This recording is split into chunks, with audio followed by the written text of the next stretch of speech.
foolishness and finish getting ready. She took the washcloth and started using it on Margaret's cheeks and forehead, making her yelp. I can wash my own face. Hanilda gave her back the cloth and started picking out their best dresses and laying them on the bed.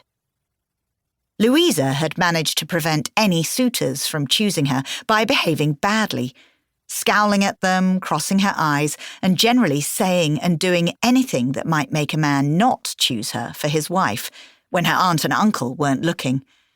She'd been lucky, but her luck was sure to run out sooner or later. At 18 years old, she might be considered by some to be past her prime. Margaret couldn't bear children yet, but she would be able to soon. If her aunt and uncle were already trying to arrange a marriage for Margaret, not even waiting to find Louisa a husband first, then she had to go now and find the Viking treasure her father had told her about when she was a little girl. Finding that treasure and using it to make a future for herself and Margaret was what she had hoped and dreamed about for years. After changing into their dresses, they hurried down to the great hall. Her aunt and uncle were already sitting at the table with food and drink before them. Next to her aunt was a well-dressed stranger with grey hair, and a boy, obviously his son, sat beside him. He looked a year or two younger than Margaret. Surely the man would not wish to marry someone who was barely older than his own son. Hope bloomed inside her. But then she saw the man staring at her with a greedy smile, and her good mood vanished. Ah, here they are. Her uncle swept his arms toward them. My beautiful nieces, Louisa and Margaret. He didn't bother to introduce their guest to them. Louisa and Margaret bowed to the man as they had been taught. The old man stood. I am honoured to meet such lovely young ladies, as fair of character as they are of face. He stared pointedly at their uncle, as if asking for confirmation. They both are well behaved, I assure you. Uncle Elward smiled as he told the lie, for even though neither she nor her sister were mean-spirited, Louisa disobeyed when she considered their aunt and uncle's commands to be unreasonable, which was often.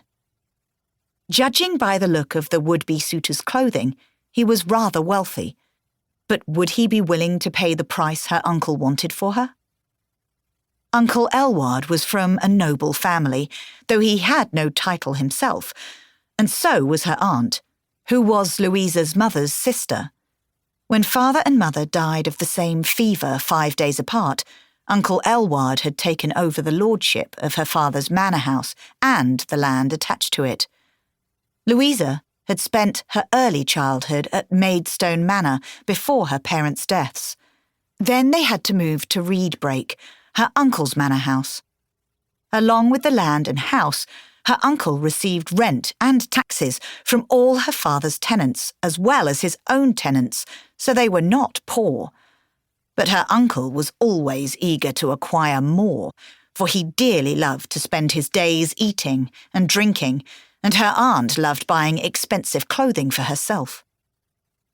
Louisa was directed to sit at the long trestle table across from the grey-haired merchant, who was more than twice Louisa's age.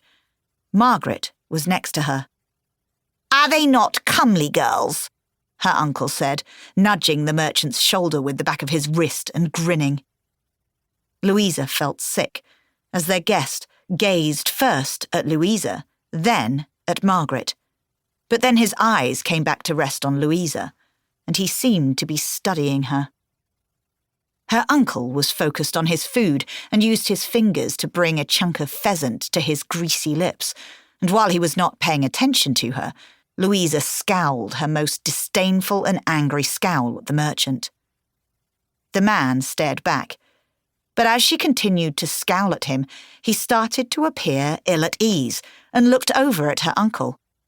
Louisa quickly glanced down at her food. She had been hungry, but now her mind was spinning and her stomach churning. She could barely swallow a bite of pheasant, which was one of her favourite foods. She kept an eye on Margaret.